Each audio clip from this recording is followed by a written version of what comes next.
Жасалуы жеңіл, сонымен қатар ерекше рецепттер қажет болса жаңа жылға арналған менің каналымның барлығын табасыздар.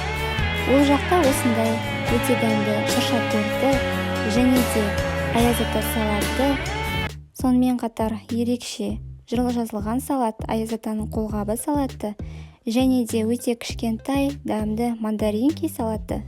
Сонымен қатар слоеный тестіден жасалған іші шоколадқа тола сәнді шырша пирогын табасыздар. Міндетті түрде ол үшін тез және дәмді деген каналға өтіңіздер. Сол жақта подписаться кнопкасын басыңыздар, видео рецепттерді қараңыздар.